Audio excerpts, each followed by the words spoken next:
Buenas tardes o buenos días. Este es el curso de Finanzas Corporativas y estoy todavía en la sección introductoria del curso y esta sección va a estar dedicada a estudiar el tema, algunos elementos de contabilidad práctica, digamos, de análisis contable aplicado a empresas. Entonces, lo que me gustaría hacer es decir primero algunos de las definiciones básicas, ¿no es cierto? Todo el mundo sabe, yo creo, pero por si acaso. Activos son lo que la empresa posee, pasivos es lo que la empresa debe, corriente o la posee o le debe, digamos, de alguna forma lo que le toca a ella. Activos corrientes son, o cualquier valor que sea corriente, significa cosas que se van a pagar o recibir en corto plazo. Hay también una categoría que se llaman intangibles, que son distintas cosas que no tienen un valor de mercado muy claro. Por ejemplo, patentes, marcas, programas informáticos, derechos de uso. En el caso de algunas empresas, por ejemplo, pueden tener derechos del espectro electromagnético, para las empresas de telefonía móvil, por ejemplo, que vamos a mirar. El patrimonio es la diferencia entre lo que la empresa posee y lo que es deuda. Es decir, cuando uno toma todos los activos, toma los pasivos, si hay una diferencia positiva, ese es patrimonio. Es lo que la empresa le quedó, digamos, es la diferencia entre estas dos variables, lo que posee y lo que debe. Una manera distinta de verlo es que se puede considerar también como las utilidades retenidas, todo lo que la empresa de alguna manera ha generado y no ha entregado en dividendos, más el capital. Esas son las dos formas que uno puede llegar al patrimonio de la empresa, cuánto realmente vale la empresa desde el punto de vista contable. La plusvalía goodwill es una cosa importante que vamos a necesitar para más adelante en el curso, es la diferencia entre el valor de una empresa adquirida y el valor de su patrimonio. Si, por ejemplo, hay una empresa que tiene un patrimonio de $1.000 millones y hay un comprador que se la compra por 1.300 millones, bueno, algo raro está pasando, ¿no es cierto? De alguna manera, el valor de la empresa para el comprador es mayor que el patrimonio, o sea, lo que contablemente vale la empresa. Esa diferencia se llama goodwill o plusvalía. Otro concepto importante en los balances es la idea de notas. Los estados financieros son explicaciones detalladas de los criterios que se usaron para crear el balance, las distintas páginas del balance. Y son muy importantes para entender lo que está pasando. Y por último, una cosa más o menos nueva, que es la norma IFRS, que es la que se ocupa actualmente en Chile, en casi todo el mundo. Es una norma contable que ajusta el valor de muchos activos, no todos, pero muchos activos al valor de mercado que tienen. A diferencia de la contabilidad antigua, digamos, que las cosas eran más o menos lo que había unas ciertas reglas, pero que no dependían del mercado, estas reglas dependen del mercado. Entonces, algunas cosas se incorporan, garantías, por ejemplo, se incorporan al valor de mercado, las garantías, etc. Y a medida que se van depreciando la garantía, ese activo se va depreciando también. Pasan cosas como eso. Entonces, esto es importante, tiene ventaja desde el punto de vista de un inversionista, le queda mucho más claro cuánto vale la empresa, porque muchas más cosas están a valor de mercado, pero tiene el problema de que las cosas están un poco en el aire, porque dependen del valor de las evaluaciones que se hacen. Ya no están basadas en directamente cosas así físicas de alguna forma, o más bien numéricas, sino que de evaluaciones que se hacen de los criterios que usan los contadores para evaluar a precio mercado. Entonces veamos un poco lo que pasa y veamos algunos criterios. Entonces, lo más fácil, ustedes lo conocen, por supuesto, son los activos de una empresa. Aquí lo que puse son, y estos no son los activos del 2017, no cambié el título, son los activos del 2020. Entonces, todos los datos que tengo son de Entel por el 2020, que es el último dato que hay de año completo. Entonces están el efectivo, lo equivalente a efectivo, estas son las cosas a corto plazo, la plata y cosas que son equivalentes a plata, o sea, se puede gastar rápido. Si se fijan, es bastante plata, estamos hablando de 200.000 millones de pesos, que son los 300 millones de dólares, es bastante, digamos, aunque bastante menos de lo que tenía el año anterior. Otras cosas que se pueden vender rápido, digamos, esos 400 millones, otros activos no financieros, pero corrientes también, que también son fáciles de vender. Cuentas por cobrar, cosas que ya puedo cobrar en corto plazo, y aquí una muy importante. Entonces, fíjense que el total de todas estas cosas, inventarios, activos por impuestos corrientes, etcétera, todas estas cosas, y más estos activos no corrientes clasificados como cosas que se van a vender, que están pensados venderse, y que lo estamos valorando, eso es IFRS, es decir, cosas que todavía no han ocurrido, porque estamos pensando hacer y tenemos que valorarlos al precio que creemos que vamos a obtener. Entonces, eso también está incorporado acá.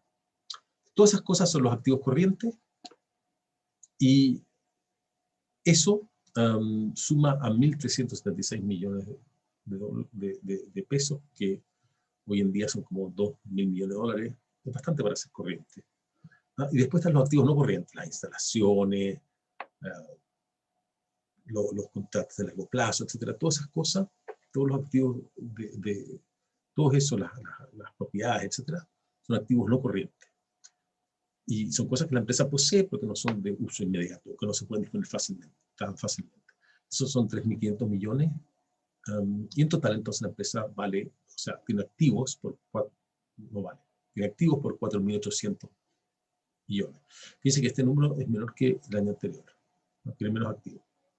Ahora, esto puede haber muchas razones para que esto ocurra, y vamos a ver un poco de dónde viene que este caída. Y estos acá son los números, las notas que explican cómo se llegó a estos resultados, qué criterios se usaron para llegar a esos resultados. Los pasivos, fíjense, aquí entre paréntesis, yo los activos no corrientes los simplifiqué porque era mucho detalle, entonces era complicado cumplir en la página. Esto de acá lo dejé completo, porque cabía en la página. Son los valores para el 2020, y fíjense que aquí tenemos, aquí están los pasivos corrientes, las cosas que tiene que pagar en el corto plazo. ¿Y cuánto tiene que pagar? Aquí está lo que tiene que pagar para los comerciales, tiene que pagarle por arriendo, tiene que pagar algunas otras cosas de corto plazo, tiene que pagar impuestos, etcétera, y todo eso suma 814.000 millones. Si lo miramos con esto, vemos que en el corto plazo la empresa dispone como de cosas corrientes que le permiten sortear lo de corto plazo, así que no debería tener problemas para mantenerse pagando. Porque fíjense que una empresa podría eventualmente tener problemas de pago, podría tener suficientes activos, pero no activos corrientes, entonces tiene que empezar a hacer todo tipo de cosas de última hora para tratar de liquidificar cosas y poder pagar para tener el capital de trabajo, para pagar todos estos pasivos corrientes. Y después están los pasivos no corrientes, que son las cosas más a largo plazo, las deudas más a largo plazo, fíjense que tienen obligaciones por arriendo. Estas son obligaciones por arriendo que la empresa necesita para trabajar, y por lo tanto los tiene que considerar como parte de su deuda. Eso antes no aparecía. Tengo la impresión que la antigua contabilidad no aparecía, pero ahora aparece porque la empresa los necesita pagar esos arriendos, porque ahí están instaladas cosas esenciales, porque entonces si no los paga no puede usar esas cosas y por lo tanto no puede funcionar. Entonces estas obligaciones por arriendos no corrientes aparecen como una obligación de la empresa, a pesar de que es un arriendo nomás, no es una... Pero claro, si deja de arrendarlos tampoco puede obrar, o no puede operar en parte de su negocio. Por ejemplo, podría ser una torre en un cerro de alguien, digamos, entonces está pagando un arriendo para mantener la torre, y eso va a tener que seguir pagándolo, digamos, porque si no deja de servir toda esa zona. Entonces, por eso aparece como un pasivo no corriente. Antes, en la contabilidad antigua no aparecía, pero ahora sí. Entonces, aquí están todos los pasivos no corrientes, o sea, las cosas que no tienen que pagar en el corto plazo, pero que son deuda. Y esos son 2.500 millones de dólares, de pesos, quiero decir, 2.500 millones de millones, 2.5 billones de pesos. Son como 6.000 millones de dólares, ¿no? Pero sí, 5.000 millones de dólares o 4.000 millones de dólares. Y la otra cosa que podemos... Y entonces, esto más esto hace los pasivos, lo que la empresa debe. Y cuando lo comparamos con los activos, que dijimos que eran 4.800, la diferencia son 1.500 millones, y ese es el patrimonio. La diferencia entre los activos y los pasivos. Esto es lo que da la empresa. Y la empresa vale por dos partes. Tiene un capital emitido, que son un poco más de 1.000 millones de dólares, y tiene ganancias acumuladas por 724.000 millones. Y tiene otras reservas, que es una parte que es negativa, digamos, que de 91.000, menos 91.000, y al final, entonces, por lo tanto, termina con menos patrimonio de lo que tenía el año anterior. Un patrimonio bajo. Ahora vamos a tratar de entender de dónde viene esa caída del patrimonio. El estado de resultados muestra de alguna forma lo que la empresa, lo que le pasa a la empresa con su operación misma. Entonces, en su operación tiene ingresos por actividades ordinarias, por sus negocios usuales, que son 2.000 millones de pesos, eso es lo que ganó, de lo que recibió como pago por el servicio que prestó. Tiene otros ingresos que pueden ser, por ejemplo, pequeños, pueden ser intereses de los platas que tiene posadas en las cuentas corrientes, cosas así, o en las cuentas de un poquito más largo plazo, no una cantidad muy importante. Hay unos gastos por lo que se le paga a los trabajadores. Hay un gasto muy importante de depreciación y amortización, porque tiene todos estos activos, las torres, todos estos equipos computacionales, todos los aparatos telefónicos que son de ella, por ejemplo, cuando los tienen arriendo. Todas esas cosas tienen una depreciación y es un monto bastante importante. Tiene otras cosas más y tiene otros gastos. Que habría que ver qué es lo que son, no miré esa nota. Y finalmente, entonces, al hacer la resta, resulta que tiene ganancias por 200 millones y después tiene ingresos financieros, no sé lo que eran estos ingresos, pues no estoy seguro, tal vez tiene algunos arriendos de algunas cosas. Tiene ingresos financieros por esas platas que tenía guardadas, digamos, tiene costos financieros por distintos factores de préstamos que tiene dando. Tiene también unas pérdidas por diferencia de cambio en el negocio normal. Y el resultado final, entonces, es 93.000 millones, hay un impuesto a las ganancias y termina con 84.000 millones. Fíjense que es la mitad de lo que tenía el año anterior de ganancias. Y eso a pesar de que tiene más ingresos, los otros gastos son más o menos parecidos. Toda esta parte no es muy distinta, se fijan. Un poquitito más gasto acá, un poquitito más gasto acá, bastante más gasto por depreciación, un poco más de costo financiero, pero fíjense que el año anterior había tenido mucho más impuestos. Y a pesar de eso, entonces, algo pasó que le fue más mal. Ahora, una de las cosas que tiene el IFRS, yo no soy un experto contable, pero una de las cosas que tiene el IFRS es que, además de este estado de resultados, tiene otro estado de resultados que es, de alguna manera, cómo le fue a la empresa por los cambios en el valor de mercado de sus activos. Entonces, aquí es lo que pasa, sale del negocio mismo, salvo que hay algunas complicaciones, porque estas cosas acá, este gasto por depreciación y amortización normalmente está hecho a valor de mercado, entonces, y no al valor comprado, y por lo tanto no es como antes, entonces tiene un valor real.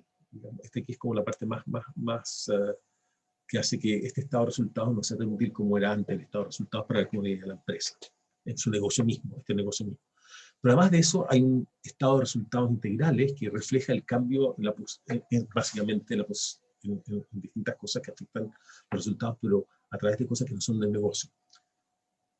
Teníamos una ganancia de 84.000 millones, después hay unas cosas, unos planes de beneficios que cambian de valor, entonces aquí hay un pequeño ítem por acá, pero hay otro más, hay ganancias perdidas por diferencia de cambio de conversión, y esto me parece a mí que es el hecho que Entel tiene en Perú inversiones importantes, y en otras partes, en Estados Unidos también tienen una pequeña empresa, y esas cosas cuando cambia el valor del dólar, o el valor de la tasa de cambio, pueden cambiar de valor. Entonces, esas ganancias o pérdidas son cambios no en estado de resultado, sino más bien un cambio en el valor de comercial, porque cambia a través cambia estas inversiones que tiene afuera, a través del tipo de cambio, están cambiando. Entonces, son estos ítems acá. Y por lo tanto, al final, este ítem de acá es el que más le sale muy en contra, 192.000 millones de pesos, y eso es lo que hace que el resultado integral sea menos 159.000 millones, hay otros tipos, cosas más también de cobertura de flujo y cosas así. Son puras cosas, valores de cobertura, es decir, de cosas que se ha hecho para cubrir de cambios en moneda y cosas por el estilo. Y finalmente, el resultado integral es que la empresa de alguna forma es como 75.000 millones de pesos menos valiosa que antes. Esto aquí. Entonces, en realidad, había ganado plata de su negocio, pero perdió como valor de empresa. y en cambio el año anterior había tenido una cosa muy positiva. Entonces el resultado es bastante más malo de lo que era antes. Y es sobre todo esta parte aquí la que lo afecta. Ahora, el problema que tenemos es que debido a que este gasto por depreciación está basado en valor de mercado, entonces ya no es tan claro que, si el flujo, el estado de resultados realmente está reflejando plata o no. Antes reflejaba plata, ahora ya no es tan claro que lo que está reflejando, porque este ítem complica un poco y tal vez este ítem de acá podría complicar también. Entonces, una manera, si uno quisiera saber, por ejemplo, supongamos que uno ya no quiere ver cómo es el negocio como empresa, pero quiere saber cómo es el negocio mismo de la telefonía de una empresa como Entel, uno lo que puede hacer es usar, digamos, por un plazo largo, usar los estados de flujo. Los estados de flujo son básicamente las platas que entran y salen en un año. ¿Ah? Esto no es nada más que plata. Entonces, claro, o sea, en descalce puede ser que un año esta cosa puede cambiar mucho a pesar de que la empresa esté siendo igual de bien. Pero una empresa grande esto no debería ser muy importante. Pero sí lo que refleja esto es cuánto entró y cuánto salió de la empresa. Entonces, en el largo plazo, uno esperaría que esta cuestión fuera siempre positiva, digamos, y si siempre y hay partes negativas cuando la empresa hace inversiones, pero finalmente uno podría calcular el TIR del negocio a partir de esto, la tasa de rentabilidad del negocio. Entonces aquí tenemos, fíjense, esto es pura plata. ¿Cuánto le cobraron los clientes? 2.000 millones. ¿Cuánto le pagamos a los proveedores este año? 1.593 millones. Pago otro a los empleados, 258 millones. Otras actividades de operación, 123 millones. ¿Y cuánto recibimos por intereses? 1.000 millones. Estos son plata. Aquí no hay nada de estos son platas que entran y que salen. ¿Cuántos impuestos teníamos pagados? ¡Pum! 166 millones. Por lo tanto, nos entraron 560.000 millones de pesos este año neto por actividad de operación. Después vendimos algunas cosas, 110 millones, compramos otras, invertimos, y por ahí salió plata, compramos activos, etcétera, salieron unas platas por otras partes, y finalmente nos quedamos con que en la parte de inversión tenemos una salida de 520 millones. ¿No? Tal vez compramos, qué sé yo, licencias, cosas por el estilo, también cosas de inversión. Y después está la parte de financiamiento, porque la empresa, por ejemplo, tiene que pagar préstamos, pagó préstamos por 155.000 millones, tiene estos pasivos de arrendamiento, de lo que tuvo que pagar por arrendar este año, 97.000 millones, pagó dividendo, que le redujeron las platas que tenía por 47.000 millones, pagó intereses por 94.000 millones, y entraron 24.000 millones por otro lado. Entonces, la parte financiera le dio menos 234.000 millones. Estas son platas, efectivamente, que salieron de la empresa. Y entonces, lo que bajó, las platas que tenía, bajaron en 234.000 millones. Este año tiene 234.000 millones en salidas de plata. Y también hay una pequeña efecto por variaciones de tasa de cambio. Entonces, pero la empresa tenía esta cantidad antes, se le resta esto, y esto es lo que queda a la empresa. Fíjense, partió con, el año anterior había agregado 72.000 millones, tenía 72.000 millones, y había terminado con 447.000 millones. Y ahora salen 284.000 millones, y por lo tanto la empresa se queda con 202.000 millones de efectivo o equivalente, digamos, aparte con lo que puede moverse el próximo año. Eso es, o sea, esto es efectivo equivalente a efectivo al final del periodo. Platas que están disponibles así para moverse, para pagar cuentas de corto plazo, etc. O sea, esto aquí es lo que uno, fíjense, aquí está todos los costos de la empresa, todo lo que pagó y todo lo que recibió. Si uno lo hace en el largo plazo, hasta el final de la empresa, uno podría recuperar el TIR del negocio. Y por último, quería mencionar un ítem que es importante, que es las cuentas por cobrar y el tratamiento de los morosos. Esta empresa es una empresa que tiene deudores, ¿no es cierto? Clientes que no le pagan o que le pagan más lento. Entonces la empresa, si quiere saber cuánto es el valor de su cartera de plata que le están dando a indicar, tiene que definir una regla para decir cuánto le van a pagar. Entonces, dice, para efectos del deterioro de la cuenta por cobrar, La pérdida esperada se determina a partir de la evaluación del comportamiento de pago histórico de los clientes de los distintos segmentos que componen la cartera, como información prospectiva, originando así porcentaje de increíbilidad por tramo. Entonces veamos lo que significa eso. Al día, había entre servicios móviles y servicios físicos, habían 242.000 millones que tienen que pagar, se la deuda que le tienen que pagar, digamos, de las cuentas que estaban al día, los que no tenían una deuda.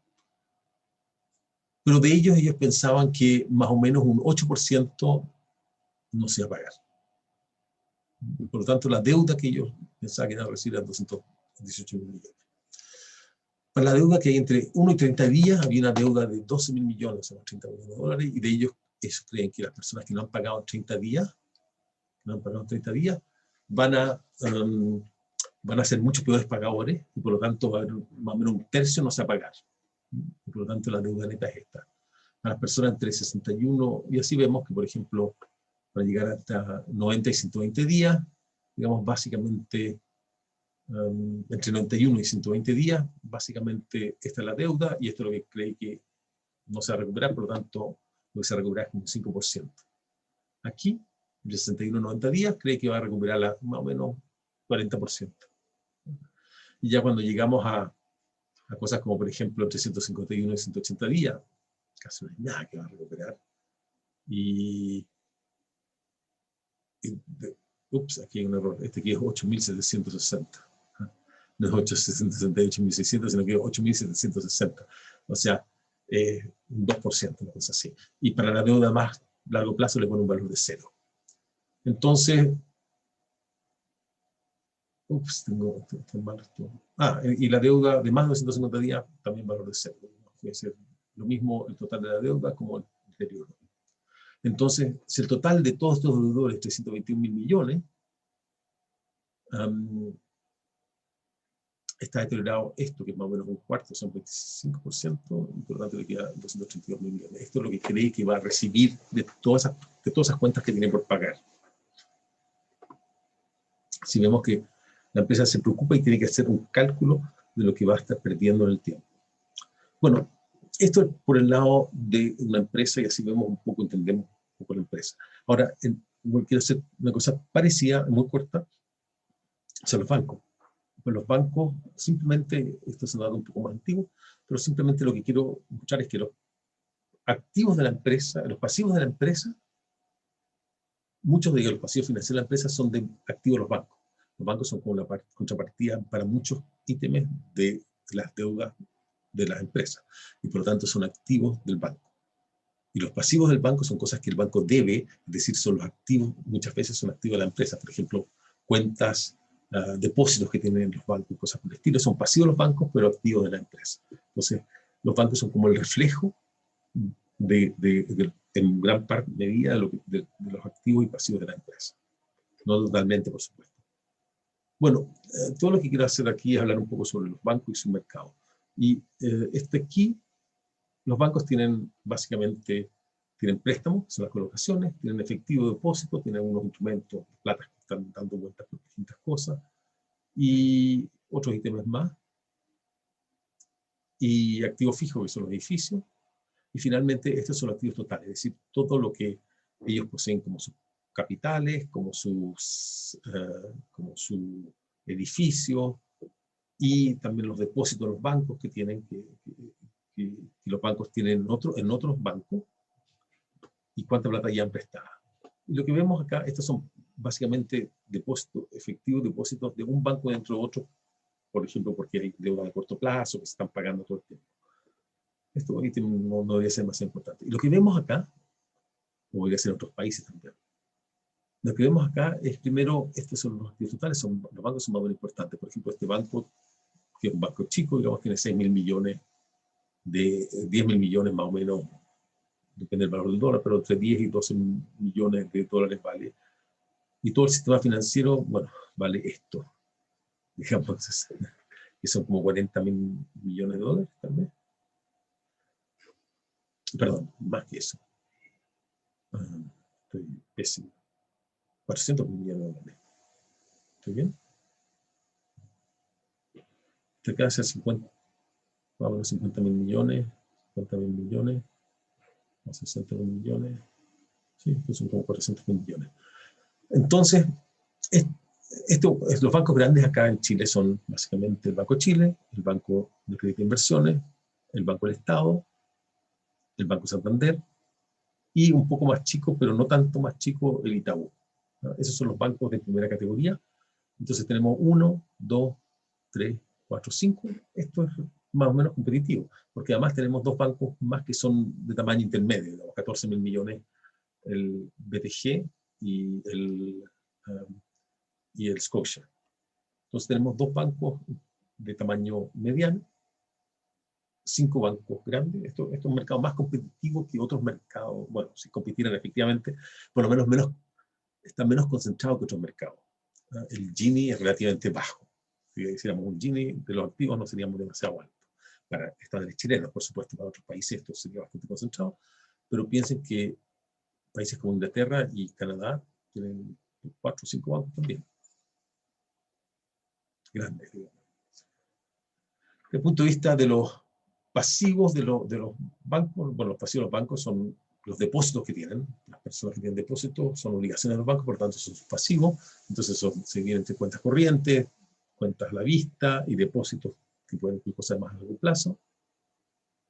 Y también obligaciones con otros países y otros instrumentos de deuda, por ejemplo, bonos que pueden haber emitido, cosas por el estilo. Estos son los pasivos. Y al restar los activos y los pasivos tenemos el patrimonio, que en todos los casos, por supuesto, tiene que ser positivo si no el banco está quebrado. Y lo que vemos, aquí una cosa interesante que quería mostrarles, es que recordemos que los pasivos, esto es la parte que deben los bancos. Y lo que vemos acá es que, por ejemplo, este banco acá tiene un patrimonio que es más o menos 1/10 de sus activos, ¿no? El Banco de Chile también, tal vez un poco más incluso, no, casi un poco más de 1/10 de los activos. Lo mismo el banco, bueno, el Banco de Crédito un poco menos, pero está todo, sí, bastante menos en realidad. Ese tiene un 8%, algo así. El Banco Santander también como un 8%. El Itaú bastante más. El Scotia también tiene como un 8%. El que es más bajo de todos de los que veo acá, me parece a mí, es el Banco del Estado, tiene como un 5%, menos de un 5% de su patrimonio respecto a los pasivos totales. Es un banco un poco más descapitalizado que los otros, aparentemente, por lo menos actualmente. Esto es, por lo tanto, el patrimonio de todos los bancos de Chile. Son, ¿cuántos serán? 30.000 millones de dólares. No sé lo que valen todos los bancos de Chile. Y esto aquí son los pasivos totales. Ahora, un par de cosas más. ¿Cuáles son los resultados de los bancos? Aquí están los ingresos. Los bancos, fíjense como los bancos acá importantes son nuevamente el Banco de Chile, el Banco de Crédito, el Banco del Estado, el Banco Santander, Itaú, y más abajo están el Scotia y el Bilbao Vizcaya. Era Bilbao, no, me equivoqué, era el Bilbao Vizcaya, no el BTG. Aquí, me he equivocado antes. ¿Y cuánto gastan en interés y reajuste? Bueno, eso depende un poco de cuál es el costo que tiene el financiero. La cosa más barata para financiarse, por supuesto, son los depósitos, son las cuentas corrientes, que no pagan nada, digamos. Entonces el Banco de Chile, fíjense, pagó un porcentaje bastante bajo de sus ingresos por intereses y reajuste. O sea, tuvo un financiamiento muy barato, cobró más o menos caro y pagó muy poco. Es el Banco de Crédito pagó una tasa mucho más alta sobre sus, un porcentaje mucho más alto de interés y reajuste sobre sus créditos. El Banco del Estado, todavía más alto, pagó como la mitad. Se fue porque tiene un costo de financiamiento más alto. El Banco Santander tiene un costo de financiamiento relativamente bajo relativo a su ingreso. El Scotiabank también lo mismo. Y así aquí vemos entonces el margen de interés. Y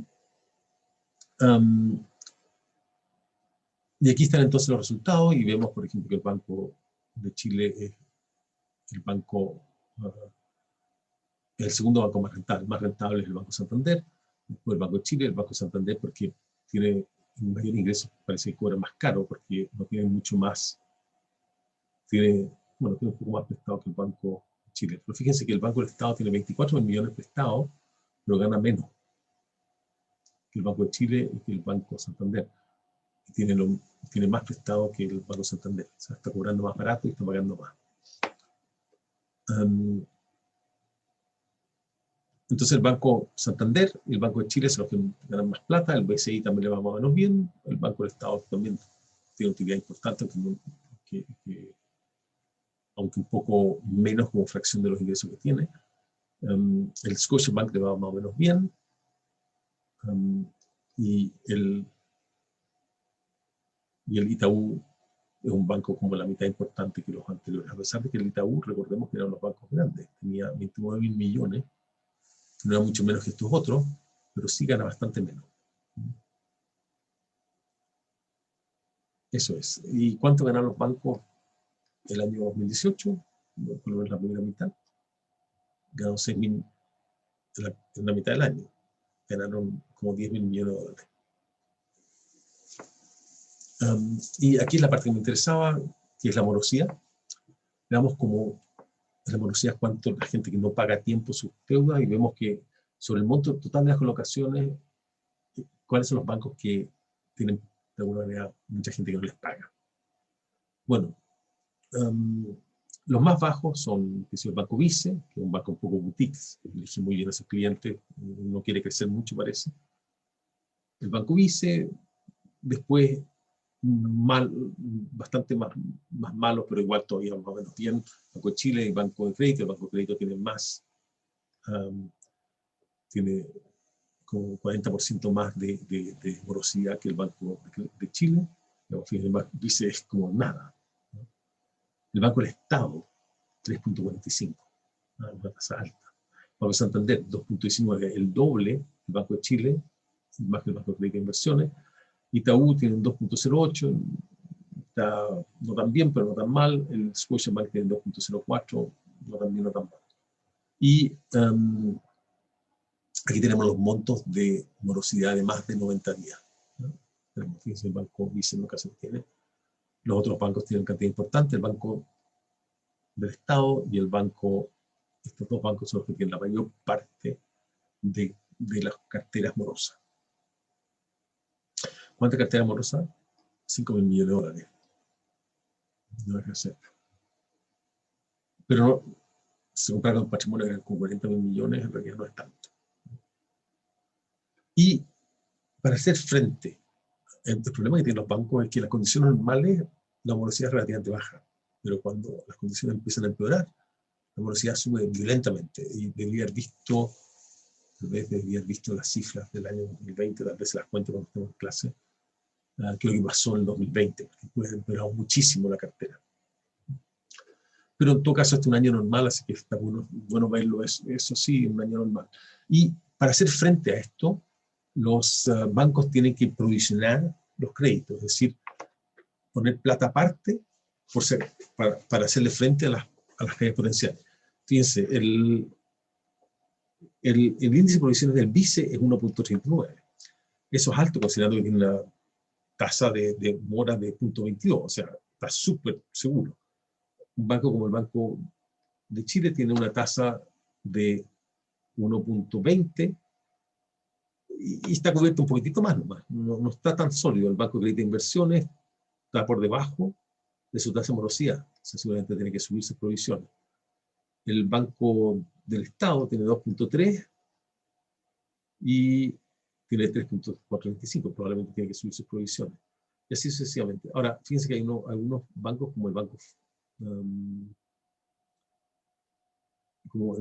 se me olvidó mencionar que el Banco Ripley y el Banco Falabella tienen tasas importantes de retraso, pero eso porque son bancos de consumo más bien, y eso, el consumo tiene una tasa más alta de morosidad, pero también cobran más caro. Así que por ahí se fijan que las tasas de morosidad de las personas son 10.37 para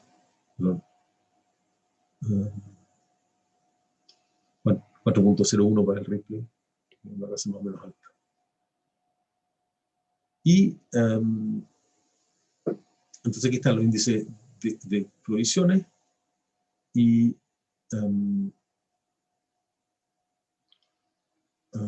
aquí tenemos cuánto es la cartera que es de las distintas categorías, si es mala, si está en cumplimiento, si es normal, etc. En todo caso, todos estos índices son importantes para ver cuán sólido es el sistema bancario nacional. Eso es lo que quería decir.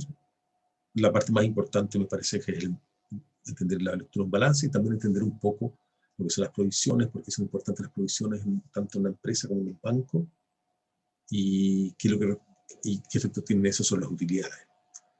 Eso es lo que quería decir, y por lo tanto hemos visto en esta clase, esta más o menos corta, cómo entender un poco un balance muy rápidamente, digamos, sin mucho detalle, cómo entender un poco un balance, que es lo que son las notas del estado financiero, y creo que son algunas de las consecuencias que tiene el IFRS, es decir, el cambio por un método que se usa mucho más, cosas que están marcadas al precio de mercado, que el sistema antiguo que estaba muchas veces en los libros. Eso es lo que quería decir, eso, y los dejo. Muchas gracias.